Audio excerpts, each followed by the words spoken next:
A native of Idiato South, local government area of Imo State, Southeast Nigeria, LIVINUS Emereonye is one of the privileged Nigerians to be born on the 14th of February. I call it a privilege because it is a day set aside to celebrate love and affection in memory of a Catholic saint, Valentine. For ministering to Christians persecuted under the Roman Empire in the 3rd century, St. Valentine was executed on the 14th of February in 2070 AD. According to history, St. Valentine restored sight to his blind jailer's daughter, to whom he left a love note signed, "From your Valentine," before his execution. It is a mark of honor through accident of birth.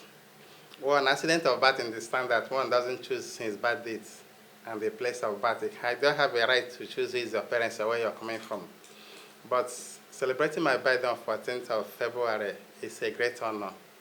I'm looking at what that day is being marked as Lovers' Day, Valentine's Day. I think I'm here for a purpose, and I'm fulfilling that purpose to the glory of God.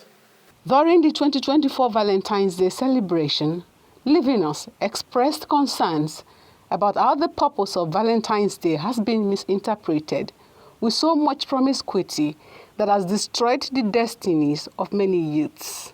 You can see some of these people after maybe 10, 5, 15 days thereabout, they come down with sexually transmitted diseases. After the Valentine, as a pharmacist, I thought from the point of practice, from 14th, you see the rate emergency contraceptive will be sold. A week, 2, 3 weeks after, some will tell you that they missed their period. In the process of missing their period, they become victims of quacks and charlatans. Some of them will go there, they wanted to do abortion, and they don't know what they are doing. They end up endangering themselves just because they have a false sense and importance about what is called Valentine, and they abuse it and get themselves into mess. Some of them will come down with a lot of sexually transmitted diseases. And the irony of the whole thing is like sex is like electricity.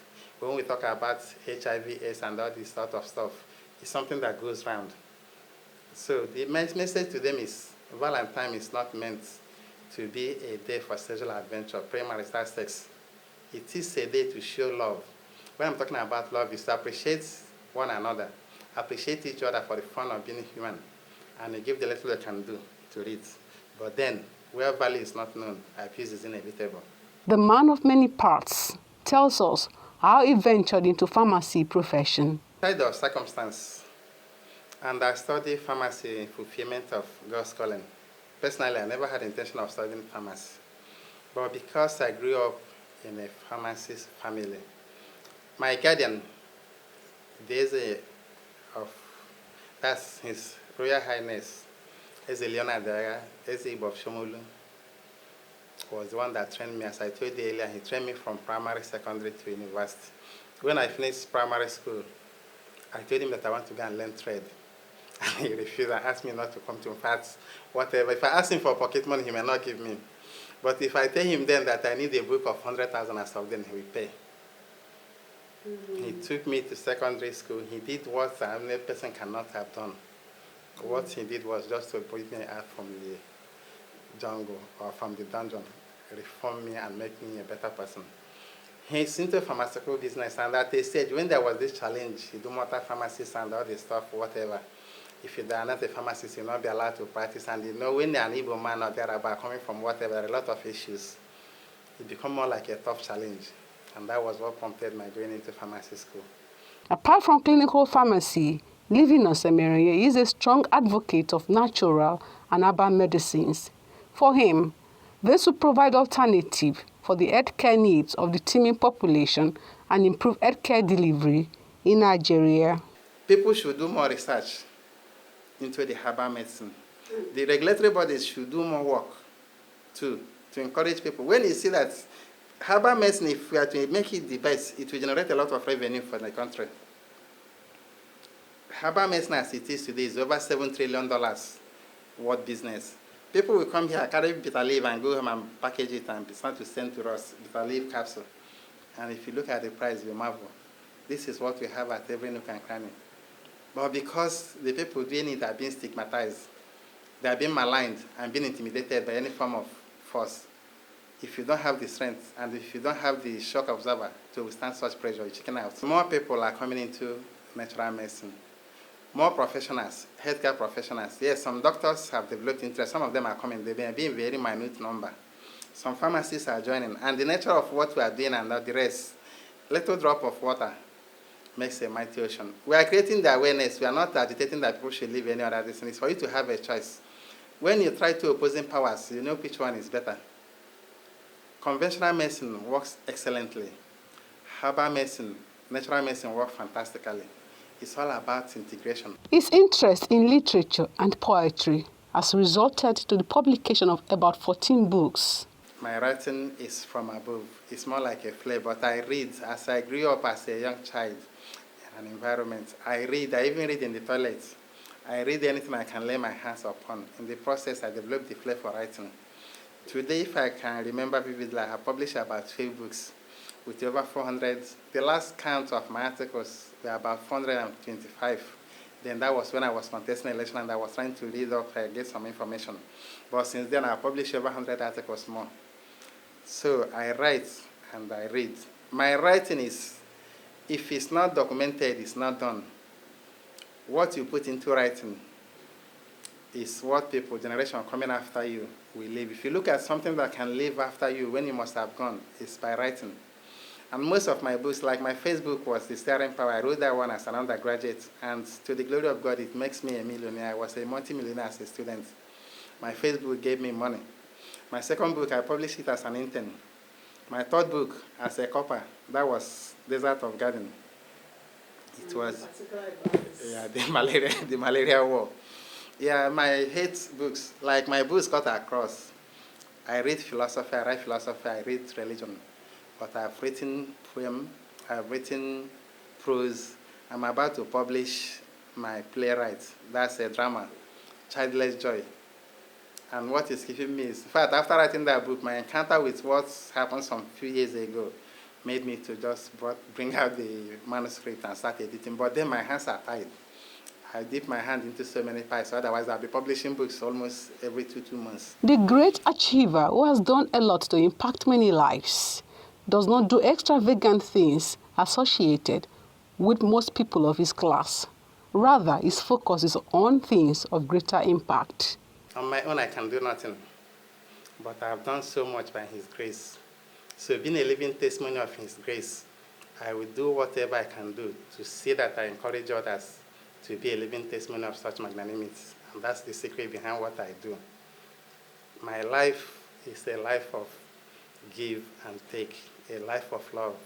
When I talk about love, I talk about absolute love, iconic love, that is the love we have for humanity. There are different types of love, and in one of my books, I think it's in Beyond Circles, I made mention of different types of love, and I wrote extensively about iconic love, which is the love we have for humanity. I'm doing this thing I'm doing today, not because of anything, but because I'm privileged to do it. And if I don't do it today, another person may be in a position to do it. And the best you can do is to help another person. The only way to rise is to lift up someone. I don't believe in showing up. When I was a young pharmacist, when I left civil service and I started business as an entrepreneur after quitting a paid job, I made complimentary cards. And maybe when I'm a bit free, I'll be on the road to see if I can see all these sales reps to give them card to come and supply us. Today, I don't have a complimentary card, and people are begging me for my identity. So it's all about a stage. When you get to that stage, fine. If I'm seeing a car as a necessity, I think I have more than enough. But as an act of affluence and showing up, I don't believe in that. At a time when Nigeria is experiencing daunting challenges and corruption at its height, the great Elconist calls for value reorientation and dignity in labor. What does an average Nigerian benefit from being a Nigerian in the first instance? Those that are supposed to take care of us, they squander the commonwealth, preserve it for themselves. If you have billions in the bank, you cannot eat more than what an ordinary person can eat. If you eat beyond your capacity, you constipate. You may build 50 bedrooms, whatever, you only sleep in a room. In that room is in one portion of the bed, no matter even if your bed is good, it's in a portion that you sleep. So why being so obsessed? The size of Nigeria, the multi-ethnic diversity, should have been a blessing, but it turned out to be more like a curse. If we want to get the best in Nigeria, we must have a culture of merit preservation. We must value each and everyone as human beings. If you see the problem of Nigeria is a problem of, say, it's man-made problem. And if I have my way in Nigeria, the first thing I will do is to make sure that the multinational, the multi-ethnic society in Nigeria, that's the different tribes that make up Nigeria, they will have their independent life. Develop at your pace. Encourage people to come up. Just come up with your competition. That you want these kids, you'll be marveled at what people can do. Come up with a society that will promote values. You honor merit. You promote competition, productive competition. Nigeria will become like heaven on earth. Why people are struggling to live, other foreigners are struggling to come to Nigeria. I gave you a typical example about bitter leaf of some of these herbs.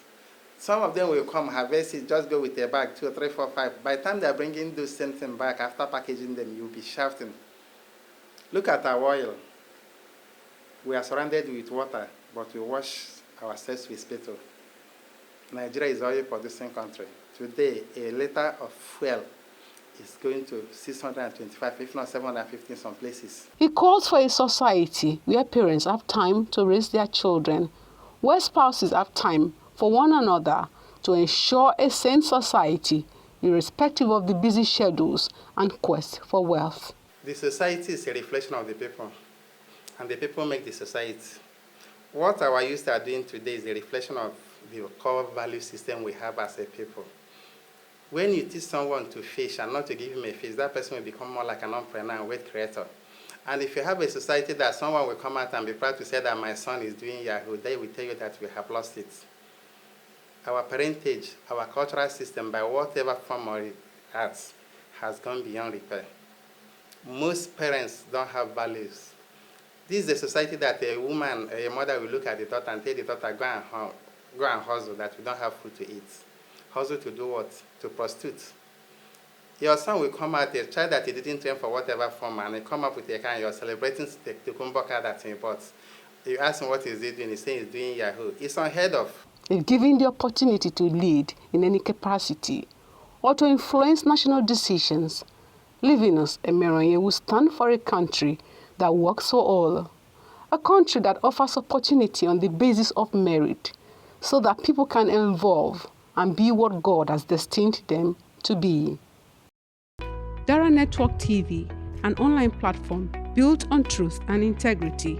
Try us today.